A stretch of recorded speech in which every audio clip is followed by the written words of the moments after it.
छात्रों का कहना है कि हम गूगल से मिलाए हैं, एनसीईआरटी किताब से मिलाए हैं। छात्र जब पहले अपना मिला रहे थे तो किसी के 80 आ रहा था, किसी का 75 आ रहा था, लेकिन अब कुछ कम आ रहा है। सारी चीजों पर बात करेंगे। नवीन सर हमारे साथ हैं। सबसे पहले सर स्वागत है आपका। सर आंसर की जारी किया गया है और जब से आंसर की जारी किया गया है छात्रों के मन में एक दुविधा बन रहा है कि ये आयोग का आंसर सही मानेगा या 4 से 5 प्रश्नों में मतलब साइंस में भी मतलब जीएस में भी देखें, पूरे तरह से डाउट में है छात्र। क्या कुछ बोलिएगा आंसर की? पूरी तरह से डाउट की बातें नहीं है और इसीलिए आंसर की जारी होता है और इसीलिए आयोग दावा आपत्ति का समय भी देती है कि हमारे अनुसार आंसर ये है और अगर आपको इस पर शक है या प्रॉब्लम है तो आप इस पर दावा आपत्ति करें ऑथेंटिक सोर्स से, जिसमें कि एनसीईआरटी को बेस बना करके आपको दावा आपत्ति करनी है। तो इसलिए ऑप्शन दिया जाता है, इसलिए स्टूडेंट बहुत परेशान नहीं होना है। एनसीईआरटी को ही बना। हाँ बिल्कुल, एनसीईआरटी या कोई भी ऑथेंटिक बुक जो बिहार सरकार की बुक हो उस तरह की बुक चलेगी। अब मेरा कहना यह है कि परेशान क्यों होना। अगर आपको जैसे अभी आप देखेंगे 4 से 5 प्रश्न जीएस का है 1 to 5 में, जिसमें प्रॉब्लम लग रहा है, जिस पर कंफ्यूजन बढ़ रहा है। एक क्वेश्चन रीजनिंग का है जिसमें कंफ्यूजन बढ़ रहा है और 2 क्वेश्चन लैंग्वेज में भी है। तो कुल मिलाकर देखें तो लगभग 7-8 क्वेश्चन हो जाता है कंफ्यूजन वाला ओवरऑल लैंग्वेज मिला करके। आप देखेंगे कि इसमें अगर हमको डाउट है हम दावा आपत्ति करेंगे, आयोग उसका मिलान करेगी और उसके हिसाब से वो एक्सेप्ट करेगी या इग्नोर करेगी। अब सवाल ये उठता है कि हर बार आयोग के पास जैसे ई ऑप्शन जो दिया हुआ रहता है, वो समझिए कि वो ई ऑप्शन इसलिए देती है अपने बचाव के लिए। कई बार ऐसा होता है कि कुछ विवाद वाला आंसर रहा तो उसका ई ऑप्शन लेकर के वो एक्सेप्ट कर लेती है।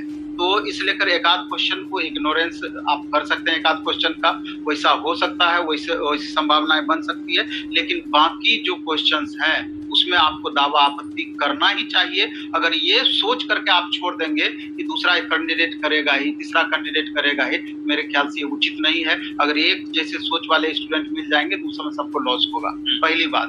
दूसरा बात कि आपको ये देखना है कि जैसे 1,60,000 कुल मिलाकर के अभ्यर्थी थे, जिसमें कि बीपीएससी के डेटा के अकॉर्डिंग 1,16,000 स्टूडेंट अपियर हुए थे। तो 1,16,000 में उधर वैकेंसी कितनी थी? 28,000 प्लस थी। तो कुल मिलाकर के सामान्य 1 to 5 की जो वैकेंसी थी सामान्य वर्ग का, उसमें 21,700 वैकेंसी थी। उर्दू का आपका 6100 के करीब वैकेंसी था और बांग्ला का लगभग 42 वैकेंसी थी। तीनों को मिलाकर के आपका 28,000 प्लस हो रहा था। तो कुल मिलाकर देखा जाए 1,04,000 कैंडिडेट के अप्रोक्स आपका इधर सामान्य में था, जो कि 31,777 सीट के लिए दावेदारी अपनी ठोकेंगे। हालांकि देखा जाए तो 5 पर 1 वाली बात है कंपटीशन लेवल। अभी जो वर्तमान में देखा जा रहा है कि हर जितने भी कैंडिडेट हैं मैक्सिमम का 2 नंबर से लेके 5-6 नंबर तक कम हो रहा है। तो स्वाभाविक रूप से ओवरऑल अगर इस तरह का अब बातें रही सुधार की, अगर सुधार करती है तो ठीक है, नहीं तो 1-2 मार्क्स का फर्क ओवरऑल पड़ सकता है। मान लीजिए कि हमको डाउट है इस क्वेश्चन में, तो अगर हम उस पे डाउट क्लेम करेंगे और अगर वो सुधार होता है तो क्या सिर्फ हमें को फायदा होगा या जितने छात्र हैं सभी को फायदा? फायदा तो ओवरऑल सबको होगा इसमें। वो होता है उस परिस्थिति में जब बिहार सरकार का एक रूल है कि अब कोई भी मैटर उस तरह का फंसता है, अगर आप केस करते हैं तो जो पिटिशनर बनता है लाभ उसी को मिलता है। लेकिन यहाँ पर वो बातें नहीं है, यहाँ पर दावा आपत्ति कोई भी छात्र करेंगे उसका लाभ ओवरऑल सबको। सर आंसर किया गया, जैसे छात्र एग्जाम देकर निकलते हैं उस समय तो 80-85 बोलते हैं, उस समय का कट ऑफ कुछ अलग ही रहता है। लेकिन आंसर की आने के बाद उनका एक ऑथेंटिक हो जाता है कि नहीं मेरा इतना ही अंक आ रहा है, 2-4 प्रश्न में डाउट है, वो अलग बात है। अब तो कट ऑफ पर भी काफी प्रभाव पड़ेगा सर, कम होगा या ज्यादा होगा, क्या कुछ रह सकता है सर? 80 से 82 आपकी कट ऑफ बोले हैं, तो हम तो जो 80 से 82 बोले हैं ±2 करके, तो लगभग वही परिस्थितियां हैं। एक आध नंबर ऊपर नीचे हो तो हो, चूंकि शुरू से ही उस तरह का कट ऑफ रहा है और अभी भी पहले दावा आपत्ति होगी। इस पर निर्भर करेगा कितना बोर्ड आयोग एक्सेप्ट करती है, किस क्वेश्चन को इग्नोर करती है। तो हो सकता है किसी को फायदा हो जाए, किसी को नुकसान हो जाए, उसके बाद एक्चुअल आपका पता चलेगी एक्सेप्टेंस के बाद, तब जाकर के वास्तविक रूप में पता चलेगा कि 1 नंबर कम होगा या 1 नंबर ज्यादा होगा। उस तरह की परिस्थिति इसमें भी कैटेगरी वाइज अंतर पड़ सकता है सर आंसर की आने का? कैटेगरी वाइज एक जगह और ज्यादा फर्क पड़ेगा, जैसे कि तांती तत्वा वाला मामला ले लीजिए, वो पहले 80 में था, अब आ गया ईबीसी में। अब जितना ही संख्या हो, 50 हो, 100 हो, 200, 500 संख्या हो, तो स्वाभाविक रूप से अगर 500, 1000 भी वो लोग का संख्या होगा, तब भी तो थोड़ा ईबीसी को प्रभावित करेगा, थोड़ा वहां पर ऊपर लेके जाएगा और एससी को थोड़ा नीचे लेके जाएगा। वैसे भी एसटी, एससी और ईबीसी को अगर देख लीजिएगा, तो अगर जनरल यूआर मेल का हम तुलना करें और नीचे में एसटी मेल का तुलना करें, तो इस बीच में 30 मार्क्स का गैप होता है। इतना बड़ा गैप है 30 मार्क्स। यही चीज लगभग फीमेल में भी इस तरह का कंडीशन है।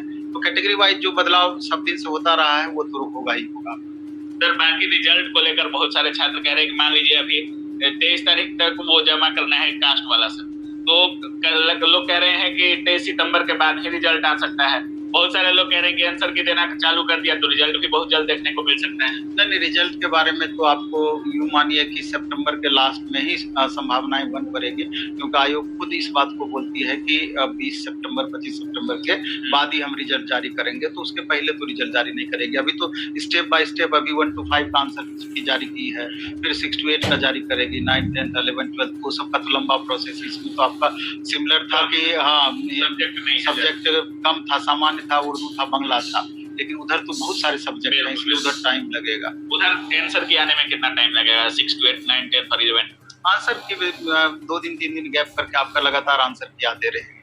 क्या लगता है सर, टीआरई 3 में 1 कैंडिडेट 1 रिजल्ट के लिए आंदोलन हुआ, बहुत कुछ हुआ है, क्या लगता है जारी होगा इसमें? ऐसा आप समझिए कि अगर वेरिफिकेशन प्रोसेस में बदलाव संभव हो पाती है, जो कि सामान्य प्रक्रिया है, सरकार को करना ही चाहिए। 1 कैंडिडेट 1 रिजल्ट, ये तो पॉलिटिकल इशू है, ये तो हम लोग माइंड में कब किए हैं, विरोध तो हम लगातार करेंगे, लगातार आवाजें बुलंद करेंगे, लेकिन सरकार को चूंकि इससे 15-20 हजार सीट का फायदा होना है। फायदा होने का ये मतलब है कि आंकड़ा 15 से 20 हजार सीट का अगली वैकेंसी में बढ़ पाएगी सरकार का, इसलिए कि मैं भी इसको नहीं भी माने, क्योंकि ये तो अंदाजा होता ही है। लेकिन वेरिफिकेशन प्रोसेस में बदलाव को लेकर के जिस हिसाब से लगातार सरकार पर प्रेशर बन रही है, सरकार इसके बारे में, शिक्षा मंत्री जी भी बोले कि इसके बारे में गंभीरता पूर्वक सोच रहे हैं, डोमिसाइल को लेकर गंभीरता पूर्वक सोच रहे हैं। अगर ये सब खास करके अगर वेरिफिकेशन प्रोसेस में बदलाव भी संभव हो पाता है, तो यहाँ पर भी कम से कम 10,000 प्लस बच्चों को इससे राहत मिल पाएगा। सर, एक चीज और सुनने में आ रहा है कि डोमिसाइल को लेकर के बिहार के छात्र बिहार बंद करने वाले हैं और उसका समय डेट भी निर्धारित कर दिया है, इसके बारे में क्या कुछ बोलिएगा? नहीं, ये तो बहुत ज्यादा हमको जानकारी नहीं है, लेकिन छात्रों का वाजिब मांग है, चूंकि इधर विधानसभा में भी लगातार इस बात को लेकर हंगामा होता रहा है।